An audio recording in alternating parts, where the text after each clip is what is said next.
Ms. Nates, welcome to Armenia and thank you for joining us on this third Global Forum and for agreeing to have an interview with us. This year's Global Forum Against the Crime of Genocide is dedicated to prevention of genocides inter alia through education. As far as we know, this is an important topic for you. Could you please tell us about your work in this area, please? So first of all, it's wonderful to be in Armenia. It's my first time and I'm enjoying it very, very much. A beautiful country. And also coming from South Africa with the background of work in memory and education, and with our Armenian community that we work very closely with, it's very special for me to be here. Work of education to prevent genocide, but also to know about genocide is extremely important. Information is power.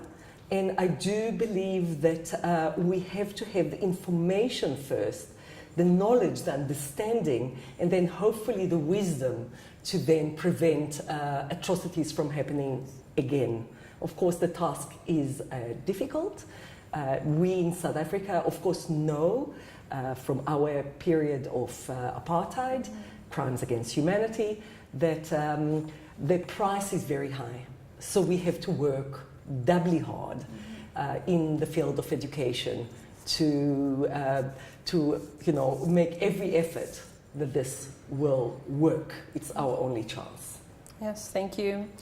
And you contributed to the book on the topic of education, Remembering the Holocaust in Educational Setting. Is it only about the Holocaust, or could the conclusion be applicable for other genocides as well? So it's a great question. Our center, our institution, looks at genocide in the 20th century. So we do look at the case studies of the Herero and Nama, for example, in our neighbor Namibia of today, Southwest Africa of then, Armenia, of course, the Christian Armenians that were murdered during the First World War, the Holocaust, Rwanda, and so on. And the chapter that I contributed was indeed looking at the Holocaust as a case study of why is it important to learn from the case study of genocide. The Holocaust in South Africa is part of our curriculum. It is compulsory, and every 15 and 17-year-old student has to learn about it.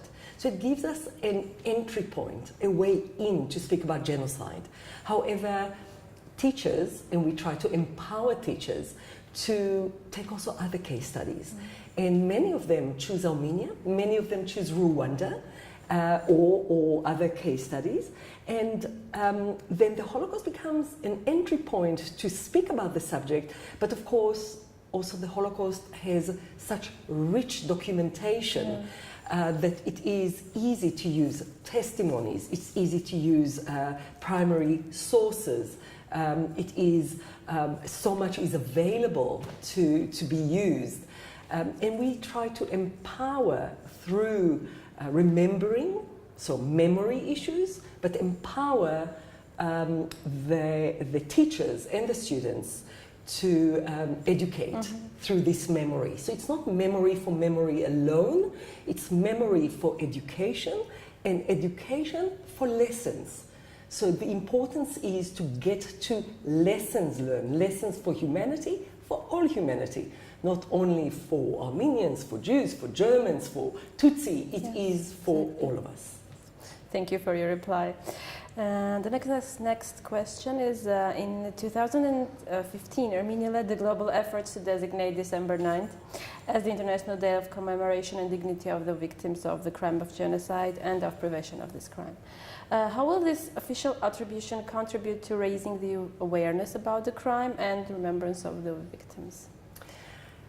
You know, the United Nations, I mean, we are commemorating, celebrating yesterday's date, the 9th of December 1948, 70 years since this convention was passed. But so much happened since. And this newer date of 2015 that indeed Armenia led to be recognized is important because it shows you that it did not stop in 1948.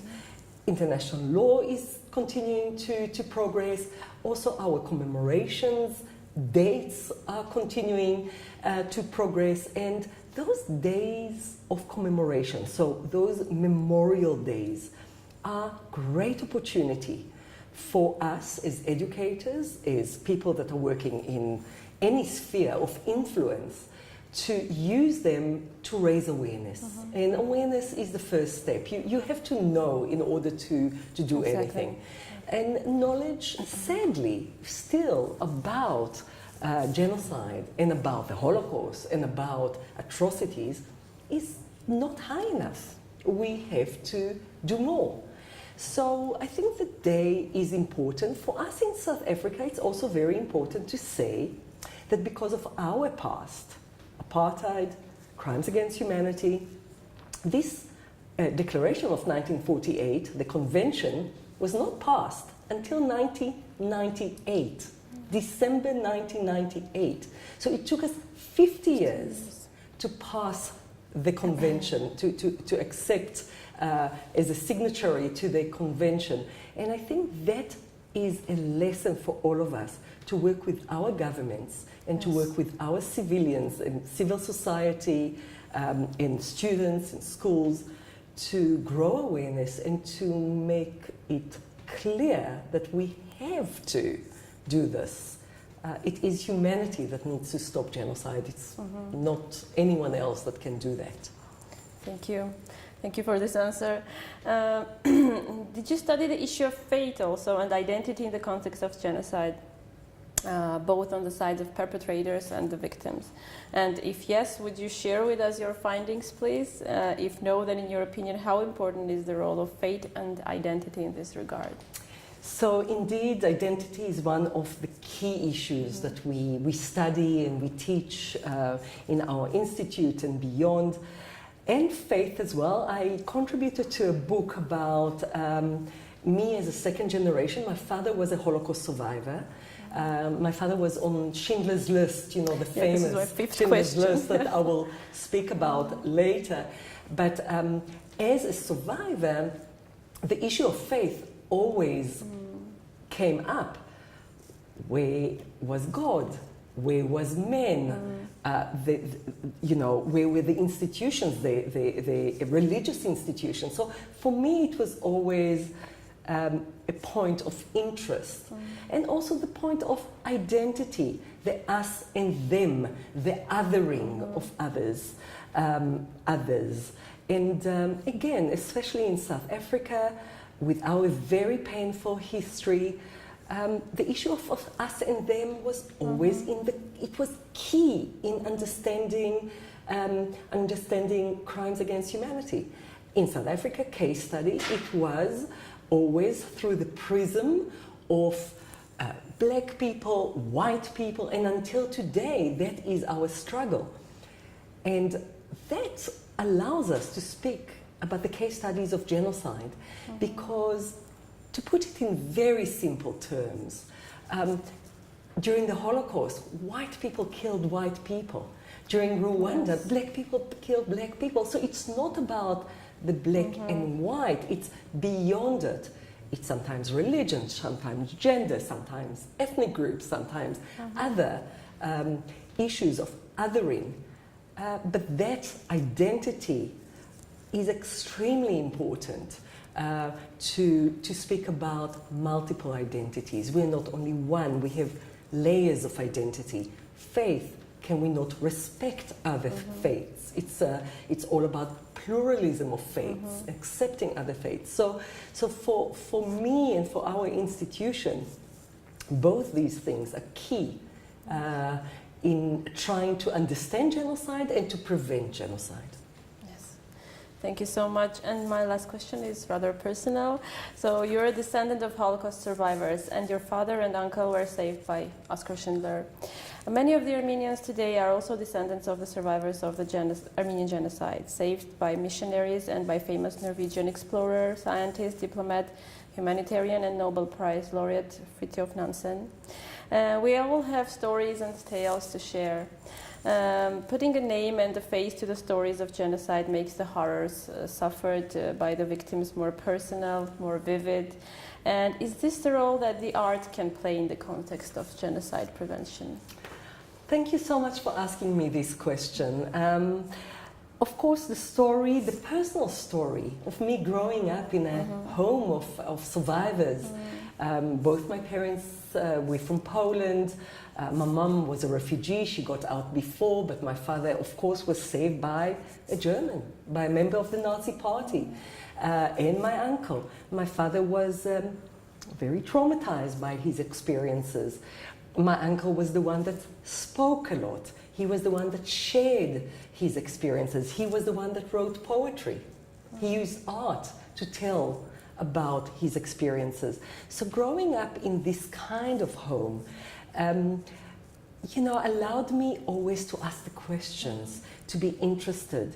And through the single story, through the testimony, you get exposed, as you said also in the case of Armenia, you get exposed to parents, grandparents, great-grandparents, and their story of survival, of rescue, of betrayal sometimes, painful stories. It's not always about rescue, about upstanding. It's sometimes about collaboration or about, being a bystander, a neighbor that didn't help.